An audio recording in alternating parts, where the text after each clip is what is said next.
What's up guys, C93 here, and today we're going to be going over Mythic Keys, mainly the Master Assassin Killing Spree combo build that has just come out after learning some sims were wrong with Blade Rush. Now this is a huge damage burst, but it does have some cons. We're going to go over all that in the video. We're going to talk about how to use it appropriately and when to use it, which is pretty often. So let's get into it. First, we're going to go over the talent build for Mythic Keys. Now there's a couple changes, a couple things that are different from single target now that Killing Spree is back. But for the most part, they stay very similar. So for the first talent, you're going to go Quick Draw. I'm using Ghostly Strike just because I was trying to learn the ability, getting used to an additional keybind, all that stuff. It's not a huge DPS difference. However, Ghostly Strike does not flurry. So the debuff on the target does take more additional damage on that target, but your flurrying damage does not increase. Next up in the talent tree, Acrobatic Strikes. It's one of the biggest pluses to Outlaw. You're going to always be running that. Next up, Mark for Death. Mark for Death is excellent in keys due to its ability to reset. Even without the reset, it does prove to be higher damage than the other two options, but if you can get used to using that on low targets, it's going to be a world difference for you, and you're going to really get used to popping it, finishing, killing, going right onto the next target and doing the same thing. Next up, you can do Prey on the Weak or Dirty Tricks. Their kind of preference, Dirty Tricks is really good because it gives you a combo point for no energy, and it's really nice to throw that Gouge or Blind out in an emergency situation without worrying about how much energy you have. On the flip side, Prey on the Weak is really good for prio targets, so if you have an inspiring mob, you can stun that and they can burst it down really quickly. Again, I think it's personal preference. A lot of people tend to do Dirty Tricks. I have been running Prey on the Weak. I kind of bounce around depending on the affixes, but they're both really good talents, I think, and I think Dirty Tricks is something that the higher tier people use, but it's not a hard talent to get used to. Next up, Alacrity. Definitely we want that haste stacking. And then the final one is Killing Spree. Now Blade Rush was simming before as if it had Blade Flurry on all the time, so it was doing 100% increased damage. After fixing that, we realized Killing Spree has a crazy burst amount of damage. So when you can pop it on 5 targets, even though it's capped, it does do a huge burst. It starts to beat Blade Rush in the 3 to 5 target range. 2 targets, Blade Rush is better. Single target, Blade Rush is better. But when you pull a big group of mobs in Killing Spree, you're going to see right away the damage burst is pretty nutty. Next up, we're going to talk about openers. Now, when you're going into a pack, you can use Mark for Death to get that 5 combo point. Then you roll the bones and Slice and Dice. That way you have both of those active while you're going into the fight. You roll the bones before the Slice and Dice to get the benefit of Restless Blades. So you do reduce the cooldown a little bit on roll the bones right as you're going into the fight.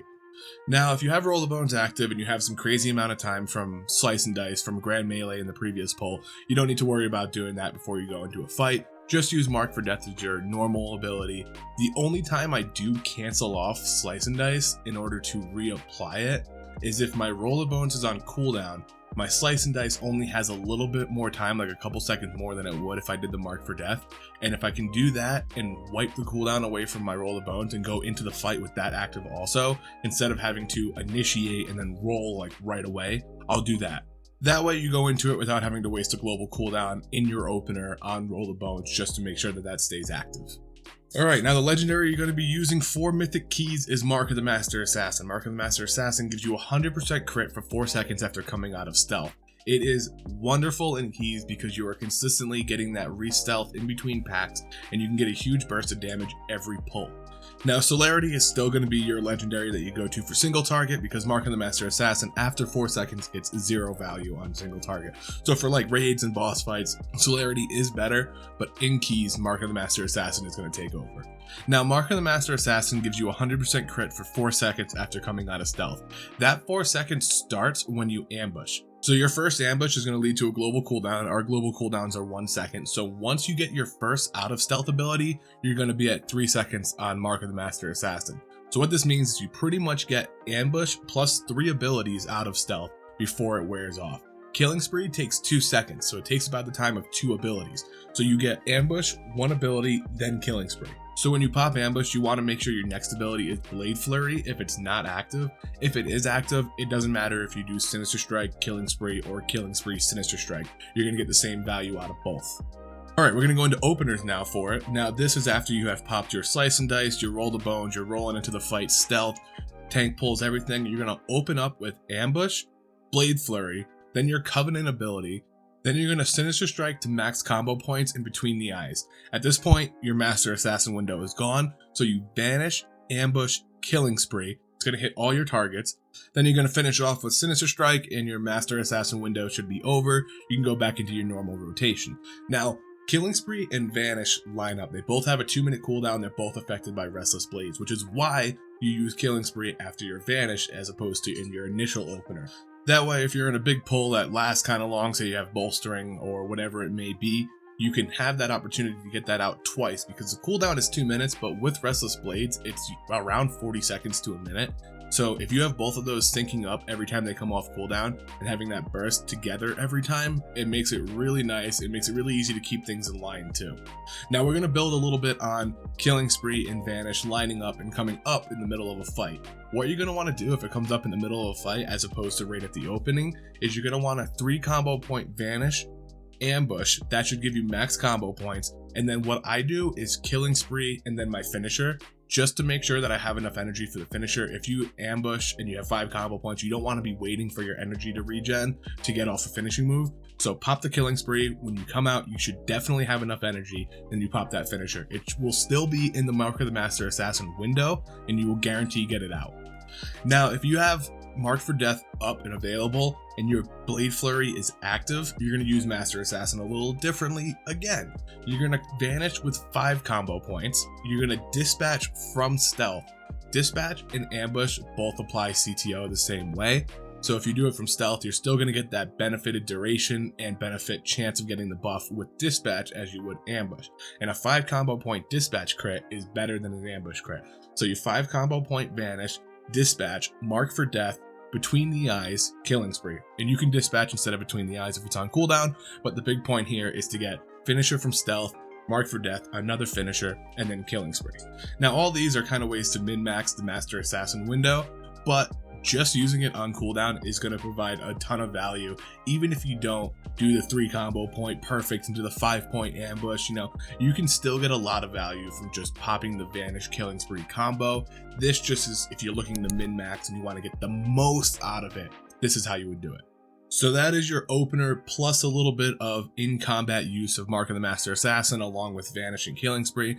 Now we're going to go over some Master Assassin tips, some stuff that people may not have known or makes it easier for them to use it. Now, one, like I said earlier, you get 3 moves after ambush, provided you have the energy, which is why I put my finishing moves sometimes after Killing Spree, because I want to make sure that I don't wait for energy to regen. I want to go right into Killing Spree, and then I am guaranteed to have the energy to do the finisher afterwards. Killing Spree takes 2 moves worth of time, so if something happens and you don't get an ability off, go for the Killing Spree right out of Vanish. As long as Blade Flurry is active, it's going to provide a ton of value. Now, Ambush plus move, then Killing Spree is the optimal rotation, or Vanish, Ambush, Killing Spree, move, as long as it's in the window. You could swap those around. As long as they are in that 4-second window, you're going to provide the same value if you do it after or if you do it before. Now, something that is changing, which is why I didn't mention it earlier, is that in patch 9.05 or 9.0.5, they are whitelisting Master Assassin. So it'll only work with rogue abilities. It's not going to work with your trinket anymore. Right now, I have Skulker's Trinket, and I pop that in the middle of my window every time, and it gives me a 24k crit, and it's beautiful, but that is going to be gone, so you're not going to be able to use those trinkets in that window to get the benefit of Mark of the Master Assassin.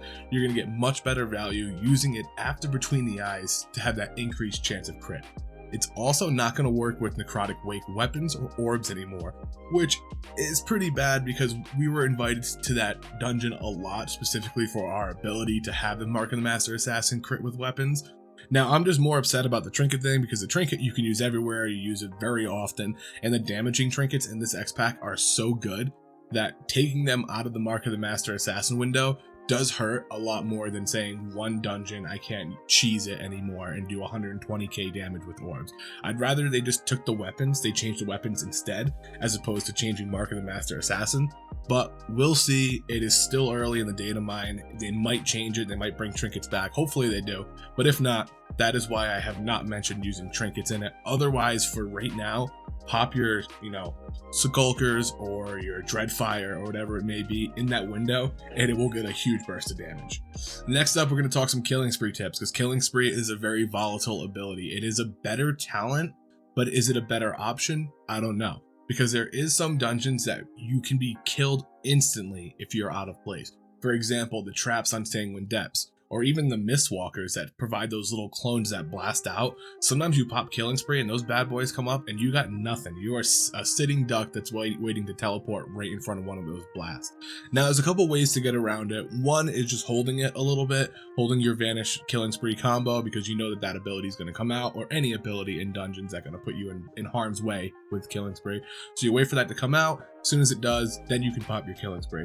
Another option is popping your Cloak of Shadows or Evasion before you go into Killing Spree. Now, I have switched over to my Conduit that reduces my Cloak of Shadows cooldown by 6 seconds every kick and reduces my Evasion cooldown by every time I dodge. Evasion is less important because you have a tank, but you are kicking constantly in dungeons and it does burn the cooldown a little bit. It's not dramatic, but if you can get one more Killing Spree out of it because you have Cloak of Shadows up, that does help a lot. Next tip is Killing Spree does teleport you all over the place and bounce you around. Make sure you're not going to teleport behind a target that's going to put you so close to the next mob that you might be trying to sneak by or not pull right away. Make sure you don't pull that mob with Killing Spree. I have not ever pulled an additional group with Killing Spree, but I'm sure it does happen. I'm sure you can get a little close if you're trying to sneak or you're trying to do a specific strat.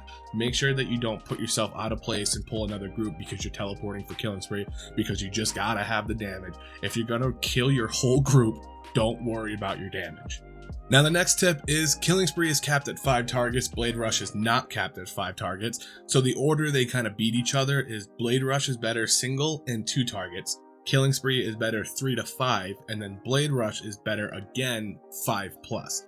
Now, in most dungeons, your trash packs consist of about 5 mobs, usually more than 3. On the occasion, you get that big pull like in the beginning of Mist or the other side where you definitely pull more than 5 targets, but for the most part, Killing Spree is going to sit really well with the amount of mobs you pull each time in a dungeon.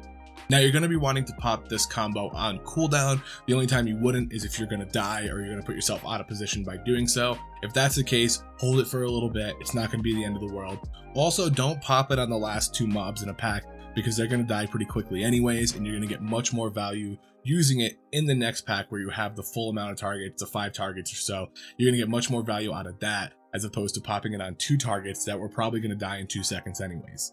Now, in the video, you can see me consistently using it on different amounts of pulls. I do use it on 2 packs every so often, and that was honestly just to get a idea of the damage burst that you get from 2 targets as opposed to the damage burst you get from 5 targets. And I've blown up my damage meter every time I'm about to use it so you can see the difference. When there's 5 targets, I jump up to 15 to 17k DPS easy. When there's 2 targets, it barely changes.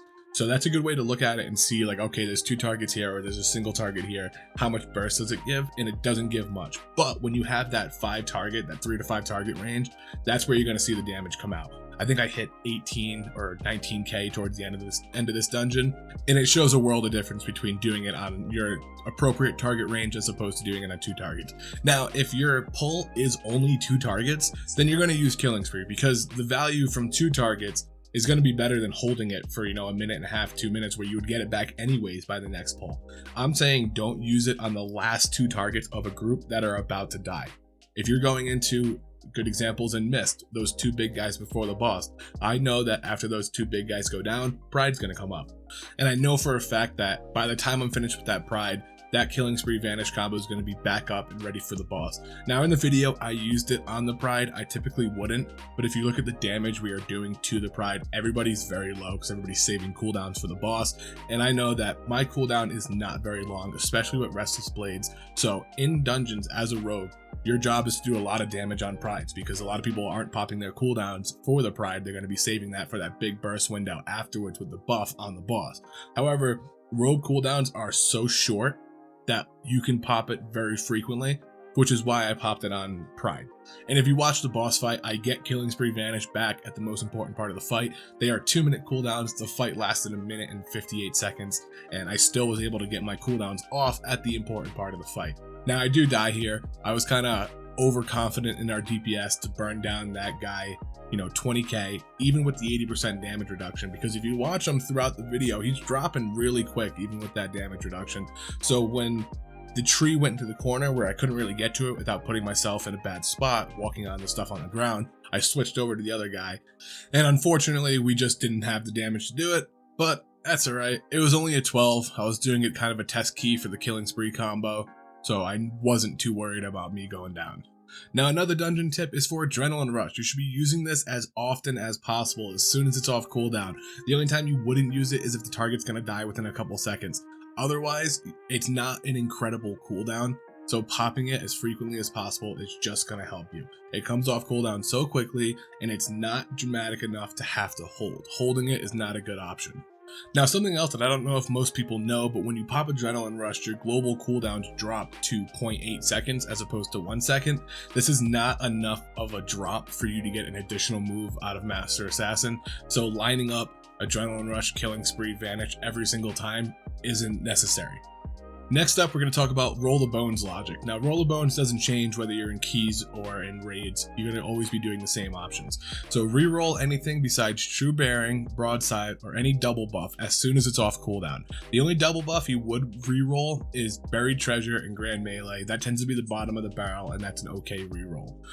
Now, here's something a lot of people don't know or maybe don't notice with Roll the Bones, is that if you have Count the Odds and you open up without Roll the Bones active, so if you dispatch or ambush or whatever it may be and you gain a buff from Count the Odds and then you roll the bones, it'll stack. However, if you have Roll the Bones active and you gain a buff from Count the Odds and then re-roll, you don't keep that Count the Odds buff. So you want to try to not do your Vanish Ambush combo if your Roll the Bones has under 15 seconds left, because you're going to need to re-roll away that Count the Odds buff that you got before it gets its full duration. Next up, we're going to go over some Marked for Death tips. Now, I know a lot of people are saying, oh, I can't get used to using it. I can't get used to sniping targets. Now, even without sniping targets, it's going to get better value than your other two options. So always bring it to keys. If for nothing else than to set up your Roll the Bone Slice and Dice before a pull, then that's it. But to use it optimally, you want to use it on lower end targets, stuff that's about to die, where if you pop it, finish, they die. You get that reset right away. You turn to the next target, pop it, finish, they die. Now, it's easier said than done, because sometimes, you know, you're tab targeting or you're trying to switch to a guy and you marked for death the guy who's at full health, and now you're kind of stuck with it. It's okay. It happens. It's on the Restless Blades cooldown as well, so you do get the move back very quickly. You can have multiple marks up at the same time too, so if you do mark somebody and you're fighting somebody else, you can get a mark on both of them, and it will come off cooldown when one of those targets dies. If you're running Master Assassin, you do want to try to use it in that window if you can, like I talked about in the openers, doing the 5 combo point Vanish into a finisher, Mark for Death, finisher, Killing Spree. That's a really good combo. 2 finishers back to back with 100% crit are going to give you a lot of value. Now, if a target is low and you know that they're going to die with one of your 5 combo point finishers, but you have, say, 2 or 3 combo points, and you know that they'll die before you can get to 5 combo points naturally, pop the Mark for Death, finish them off. It's going to reset right afterwards, so the wasting the combo points isn't too dramatic in keys when you're just dropping targets like one by one. It's okay to waste a couple combo points if it means dropping the target immediately, because it does reset immediately, and then you can use it again on your next target. You can also use it on targets that are very, very low that you won't even get the option to use your finisher on, because when you use it, you get the 5 combo points, and when they die, it resets, even if you haven't spent the combo points. So if a target is, 5 HP, and you pop Mark for Death, and then it dies, you can turn to your next target, finish Mark for Death, finish, right afterwards. Another tip is using it on targets that despawn. It still works on targets that despawn, and what I mean by that is stuff like Torvald and Sanguine Depths, those 2 little adds that are standing in front of them that become the pools that swing around the room. You can use it on them, get your Slice and Dice, and then when the fight starts, it'll reset because those guys will die, technically. And then you can use it on the boss. Same goes for Hakar and the other side, those couple adds in front. I always try to beat the group in there and then Mark for Death one of those little guys, because as soon as we start the fight, they blow up and then you get Mark for Death back. Next up, we're going to talk a little bit about interrupting. Now, if you're talented into Prey on the Weak, you're going to want a kidney shot fairly often, because you do get a 10% damage boost, and everybody gets a 10% damage boost, so you kind of want to work that into your rotation. Save it if necessary if you know you need to stun out a specific spell or ability. Otherwise, it just gives you a little extra damage when you do it, and it stops the target from hitting the tank, which is always nice. Now, Prey on the Weak was much better when our Between the Eyes stun, because you had that 10% damage increase on a stun that you use permanently in your rotation. Kidney Shot is not something you use permanently in your rotation. It's good for inspiring mobs because you are burning down a specific target, but it's not something you use all the time. You tend to use it more when you need to, or, you know, if you're just trying to stall the tank out a little bit, give him a little bit of free time when he's kiting targets. Now, Dirty Tricks makes your gouge free, which basically gives you a free combo point with your CC, and it's got a shorter cooldown than Kidney Shot does. So it provides a little bit of value that way, being able to generate combo points while you're CCing, as opposed to being able to generate damage burst after the CC. So they're both good in their own realm. A lot of people run Dirty Tricks. I have played both, and I think they both provide pretty good value for it. Dirty Tricks is definitely nice when there's an emergency where you need to turn and gouge somebody. Not needing energy to do that does help, I will say that, but I don't think that they are going to sway your DPS in any way.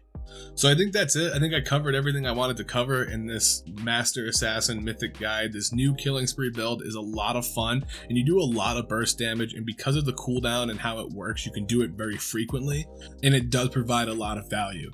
So, an overview of this video, we're going to say Killing Spree and Vanish together, make sure they line up, get as much value as you can out of that Mark of the Master Assassin window, pop Adrenaline Rush on cooldown, and just get better at using Marked for Death as frequently as possible and as efficiently as possible. And lastly, experiment a little bit between Prey on the Weak and Dirty Tricks. Both are fun, both give a lot of value. I don't think one or the other is going to sway you dramatically, but try them out, see which one you like. And until then, guys, C93 out.